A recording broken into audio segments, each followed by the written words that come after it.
पयोव्रत की विधि बताए। ये व्रत 12 दिन तक होता है। भाद्रपद शुक्ल द्वादशी के दिन अभिजीत मुहूर्त समय आने पर उन्हीं के कोख से स्वयं आज भगवान श्री बटु वामन बनकर प्रकट हुए। बोले वामन भगवान की जय। तम बटुम वामनम दृष्टा मोदमाना महर्षयः कर्माणि कारयामासुः पुरस्कृत्य प्रजापतिम। भगवान स्वयं प्रकट हुए बटु वामन बनकर और भगवान ने कहा कि देवी चिंता मत करो मैया, मैं आपके पुत्र बनकर जन्म ले रहा हूँ और मैं संसार में जितने वो सब कब्जा कर रखे हैं सब मैं दान मांगकर बलि से लाऊंगा और पुनः देवताओं को फिर से गद्दी प्रदान करा दूंगा।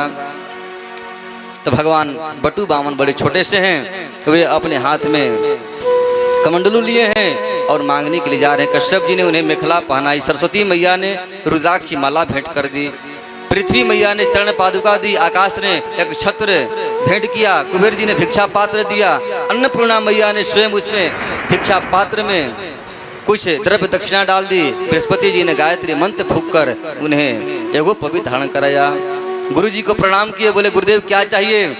गुरु जी ने कहा कि हमें तीनों लोगों की संपत्ति चाहिए, तुम दान में मांग कर लाओ।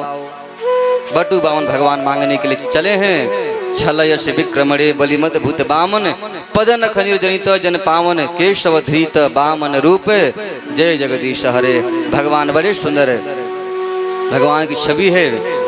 नर्मदा नदी के तट पर सीधे पहुंचे हैं जहां बलि महाराज यज्ञ कर रहे हैं। स्वागतम ते नमस्तुभ्यं ब्रह्मन किम करवामते।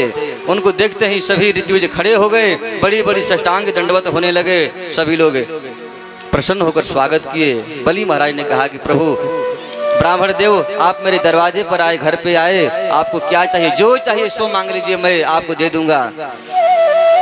गाम कांचन गुणवत धाम मृष्टम तथान पेयमुत, जो भी आपको चाहिए, सोना चांदी हीरा मोती धन संपत्ति वैभव, यहाँ तक बोले यदि आपका विवाह नहीं हुआ हो तो मैं विवाह भी करा दूंगा, कन्या भी दे दूंगा। सब कुछ आपको जो चाहिए मांग लो, निसंकोच भाव से मांगो और इतना मांगो कि फिर किसी अन्य दरवाजे पर जाने का मौका न मिले आपको। भगवान ने कहा कि देखो ब्राह्मण संतुष्ट होते हैं, मैं संतुष्टि ब्राह्मण हूँ। ऐसा नहीं कि हमें बहुत चाहिए, हमें तो केवल 3 पग भूमि चाहिए बस, और हमें कोई आवश्यकता नहीं है।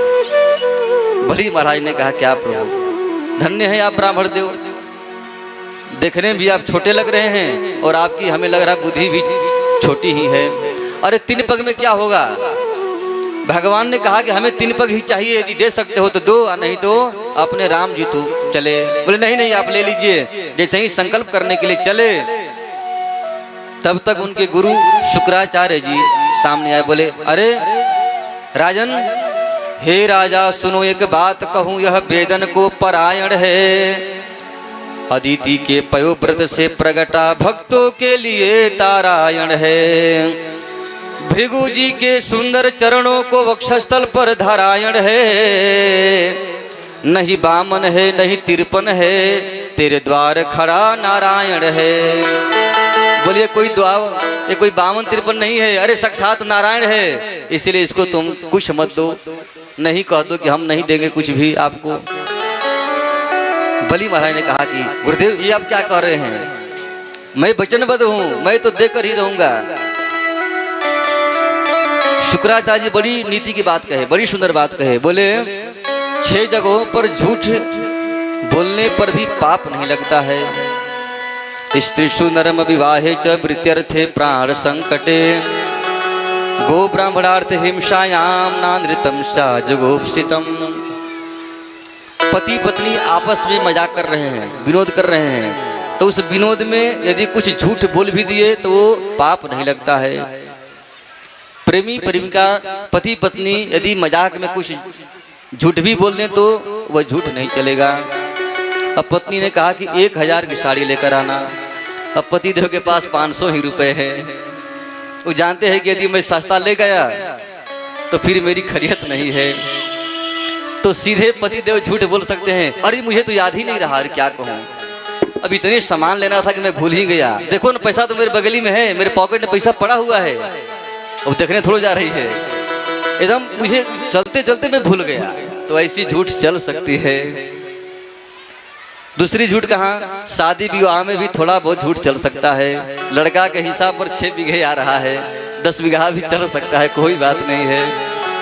लेकिन वह नहीं चलेगा कि जहाँ तक आप देख रहे सब अपने परिसर ये अपना ही सब है, वो नहीं चलेगा। हमारे पिताजी कह रहे थे कि हमारे खेत दिखा कर न जाने कितने का विवाह हो गया हमारे गांव में। जो भी आता वही दिखाता कि हाँ सब अपना ही पड़ेगा। उतना झूठ नहीं चलेगा। अब लड़की थोड़ी सी सांवरी है तो कह सकते हैं कि साक्षात लक्ष्मी है, बिल्कुल। अब ये नहीं कि बिल्कुल काली माई हो और आप कहेंगे कि तो भी नहीं चल सकता है। और वृत्त्यर्थे प्राण संकट है। यदि आपके प्राण संकट में है और वहां झूठ बोलने पर यदि आपकी प्राण बच सकते हैं तो फिर वहां भी आप झूठ बोल सकते हैं। गौ ब्राह्मण यदि इन पर कोई संकट है उस समय भी आप झूठ बोल सकते हैं। इसलिए श्री शुक्राचार्य ने कहा कि महाराज आप थोड़ा बहुत झूठ बोल सकते हैं, कोई पाप नहीं लगने वाला है। लेकिन श्री बलि महाराज ने कहा कि आज कितनी सौभाग्य की बात है कि हमारे सामने स्वयं नारायण आए हैं, भगवान आए हैं हमारे सामने, और मैं कैसे उनको घर से लौटा सकता हूं बिना कुछ दिए। अरे तो सौभाग्य की बात है कि प्रभु स्वयं जिनके दरवाजे पर सारा संसार मांगने जाता है आज वही मेरे द्वार पर आया है। इससे और बड़ा सौभाग्य की बात क्या हो सकती है।